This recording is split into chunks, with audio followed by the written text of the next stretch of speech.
একটা গল্প শুনেছিলাম। একজন মারা যাবে, তার বড় ভাই পাশে দাঁড়িয়ে বলছে, শরীরের যত ফুটা আছে সব ফুটাগুলি আটকায় রাখো যেন রুহুটা বাড়াইতে না পারে। এখন কিছুক্ষণ পরে দেখা গেল সে মরে গেছে, আর কোনো লড়াচড়া নাই, সারা শব্দ নাই। এবার বড় ভাই ক্ষিপ্ত হয়ে যারা ওই ফুটাগুলি ধরেছিল ওদের পিটাচ্ছার বলতেছে, কোন ফুটা দিয়ে বাইর হয়ে গেল, তোরা কেমনে ধরলি? আচ্ছা বলেন তো, এই রুহু কি চাপ দিয়ে ধরে রাখার জিনিস? কথা বলেন নাকি? ধরে রাখার জিনিস? শরীরের ফুটা ফাটি যাই কয়টাই আছে এইগুলি সব ধরলে তো এমনি মারা যাবে, ঠিক না বলে? এমনি মারা যাবে। আপনি যতই চেষ্টা করেন এটা রাখা সম্ভব, টাইম হলে ঠিকই চলে যাবে, কেউ রাখতে পারবে। যেতে হবে খালি হাতে, যেতে হবে খালি হাতে, সঙ্গে কেহ যাবে না। 3.5 হাত জায়গা পাবি, পাবি না রে বিছানা, ঠিক কিনা?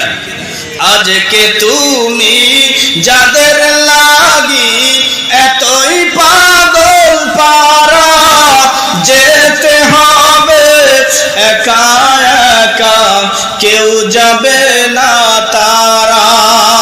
ছাড়তে হবে মায়ার বাঁধন, ছাড়তে হবে মায়ার বাঁধন, সাধের এই বালাখানা।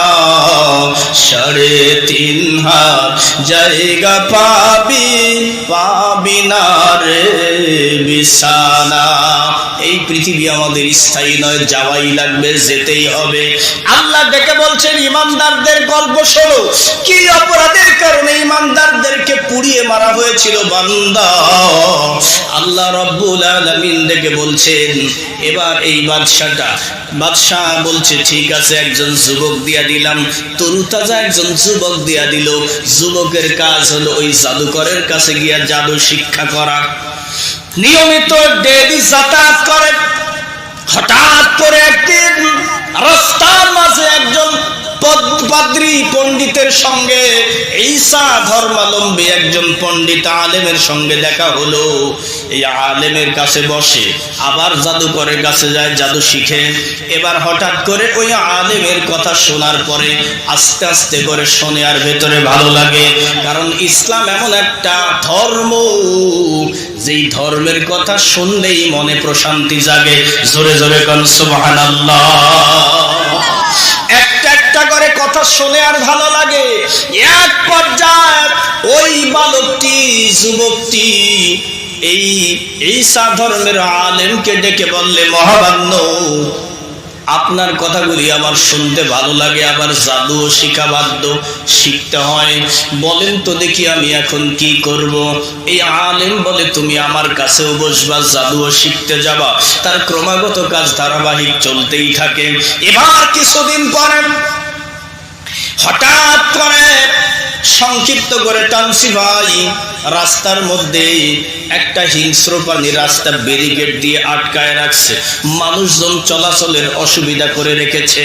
ওই বালকটি ওই জায়গায় দাঁড়াইয়া ছোট্ট একটা পাথর হাতে নিয়া এবার আকাশের দিকে লক্ষ্য করে বলছে, মালিক, আজকেই সুযোগ কার ধর্ম কার ধর্মটা সত্য এটার পরীক্ষা করা। যদি আল্লাহ পাক রব্বুল আলামিন যেই পক্ষে রায় দিবেন, আমার বাকি জিন্দেগিটা আমি ওই পক্ষে কাটায় দেব। এই বলে পাথরটা হাতে নিয়া আকাশের দিকে লক্ষ্য করে বলে, আকাশের মালিক, ও আকাশের রব, জাদুকরের তুলনায় যদি ঈসা ধর্মের আলেমের ধর্ম যদি সঠিক হয়, তাহলে এই ছোট্ট পাথরের আঘাতে ওই হিংস্র প্রাণী যেন মারা যায়। এই বলে যখন পাথরটা ছুঁড়ে মারল, মুহূর্তের ভিতরে প্রাণীটা ধরাশায়ী হয়ে গেল। সঙ্গে সঙ্গে যুবকের অন্তরে ঈমানের তেজ এত পরিমাণ বেড়ে গেল, আল্লাহর প্রতি তার ভালোবাসা তৈরি হয়ে গেল।